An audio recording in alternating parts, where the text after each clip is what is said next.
নমস্কার, আপনারা দেখছেন নিউজ টাইম। আপনাদের সঙ্গে আমি তুলিকা। জাল পাসপোর্ট মামলায় আগেই গ্রেফতার করা হয়েছিল আজাদ মল্লিককে। এবার আজাদ মল্লিককে জেরা করে নতুন তথ্য উঠে এলো ইডির হাতে। বড় সড় চক্রের পান্ডা আজাদ মল্লিক, এমনটাই দাবি করছে ইডি। পাক নাগরিকদের পাসপোর্ট তৈরিতে সাহায্য করেছিল আজাদ মল্লিক। ধৃতের কাছ থেকে উদ্ধার পাকিস্তানি নথিও। পাকিস্তানি ড্রাইভিং লাইসেন্স উদ্ধার করা হয় ধৃতের কাছ থেকে। একাধিক বিস্ফোরক তথ্য ইডির। জাল পাসপোর্ট মামলায় গ্রেফতার করা হয়েছিল আজাদ মল্লিককে। এবার আজাদ মল্লিককে জেরা করে নতুন তথ্য ইডির হাতে। আমাদের সাথে ফোন লাইনে রয়েছে আমাদের প্রতিনিধি মৌমিতা মিত্র। মৌমিতা, জাল পাসপোর্ট মামলায় আগেই গ্রেফতার করা হয়েছিল আজাদ মল্লিককে, এবার ধৃতকে জেরা করে নতুন নতুন তথ্য উঠে এলো ইডির হাতে। দেখো, ইতিমধ্যে এনফোর্সমেন্ট আদালতে জানিয়েছে যে আজাদ মল্লিকের সঙ্গে আজাদ মল্লিক আদতে পাকিস্তানের নাগরিক এবং শুধুমাত্র বাংলাদেশি নাগরিক নয়, বেশ কয়েকজন পাকিস্তানি বাসিন্দাদেরকেও সে জাল পাসপোর্ট তৈরি করে দিয়েছিল। এবং ইতিমধ্যেই ইডির আধিকারিকদের সঙ্গে জরুরি বৈঠক হয়েছে। এনআইএ ডিজি সহ 12 জন উচ্চপদস্থ অফিসার তারা বৈঠক করেন। সেখানে ইডির স্পেশাল ডিরেক্টর ছিলেন, জোনাল ডিরেক্টর সহ একাধিক যারা এই কেসের তদন্তকারী আধিকারিক রয়েছেন তারা প্রত্যেকেই বৈঠক করেন। এবং যেটা ইডি সূত্রে মনে করা হচ্ছে যে এই আজাদ মল্লিক আসলে বড় সড় চক্রের একজন পান্ডা, এবং যে কারণে বাংলার পাশাপাশি দিল্লি, মুম্বাই, গুজরাট, মধ্যপ্রদেশ, উত্তরপ্রদেশ এবং রাজস্থানেও একটা বড় নেটওয়ার্ক চালানো হচ্ছিল এবং সেই নেটওয়ার্কের সঙ্গে সরাসরিভাবে যুক্ত ছিলেন এই আজাদ মল্লিক। এমনকি পাকিস্তানি নাগরিকদেরকে পাসপোর্ট পাইয়ে দিতেও তিনি সাহায্য করেছেন বলে ইডি আধিকারিকরা মনে করছেন।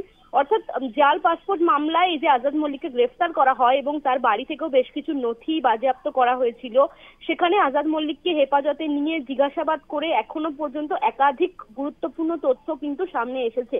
এবং আজাদ মল্লিকের নিজের যে নথিগুলি রয়েছে তার মধ্যে দেখা যাচ্ছে দুটি ড্রাইভিং লাইসেন্সের মধ্যে একটি ড্রাইভিং লাইসেন্স আদতে পাকিস্তানে তৈরি করা হয়েছিল এবং তার নিজস্ব যে ভারতীয় পাসপোর্ট সহ আধার কার্ড যে সমস্ত নথি ছিল সেগুলো সবটাই জাল নথির ভিত্তিতে তৈরি করা। এবং এই জায়গা থেকেই ইডির তদন্তকারী আধিকারিকরা মনে করছেন যে আজাদ মল্লিক তিনি কিন্তু বড় সড় চক্রের একজন পান্ডা এবং নিজেকে বাংলাদেশি বলে তিনি পরিচয় দিয়েছিলেন। আদতে তিনি পাকিস্তানের নাগরিক এবং নিজে পাকিস্তানের নাগরিক হওয়ার পাশাপাশি অন্যান্য যারা পাকিস্তান থেকে অনুপ্রবেশের মাধ্যমে যারা এ রাজ্যে বা আমাদের এই দেশে প্রবেশ করার চেষ্টা করছেন তাদের প্রত্যেককেই জাল পাসপোর্ট তৈরি করে দেওয়া বা এই চক্রকে অপারেট করার একটা বড়সড় যোগসূত্র রয়েছে আজাদ মল্লিকের বিরুদ্ধে। এবং বাংলা তো বটেই, পার্শ্ববর্তী যে সমস্ত রাজ্যগুলো রয়েছে দিল্লি, মুম্বাই থেকে শুরু করে মধ্যপ্রদেশ, উত্তরপ্রদেশ, রাজস্থান, গুজরাট, সেখানেও কিন্তু এই চক্র সক্রিয় থাকতে পারে বলেই মনে করা হচ্ছে। যে কারণে গত মঙ্গলবার একটি গুরুত্বপূর্ণ বৈঠক হয়েছে প্রায় 6 ঘন্টা ধরে। সেখানে এনআইএ এর উচ্চপদস্থ আধিকারিকরা উপস্থিত ছিলেন। আজাদ মল্লিককে তার বিরুদ্ধে কি কি অভিযোগ রয়েছে সেগুলো যেরকম খতিয়ে দেখা হচ্ছে, তার পাশাপাশি এই যে একটা অনুপ্রবেশের তথ্য ইতিমধ্যে সামনে এসেছে সেই বিষয়গুলো কিন্তু একই রকম ভাবে খতিয়ে দেখছেন যে আজাদ মল্লিকের ঠিক কোন কোন জায়গায় তার ইনভলভমেন্ট রয়েছে বা কোন কোন এই ধরনের অবৈধ কাজের সঙ্গে রয়েছেন। ধন্যবাদ মৌমিতা। জাল পাসপোর্ট মামলায় আজাদ মল্লিককে জেরা করে নতুন কিছু তথ্য উঠে এলো এবার ইডির হাতে। বড় সড় চক্রের পান্ডা আজাদ মল্লিক, এমনটাই দাবি করছে ইডি।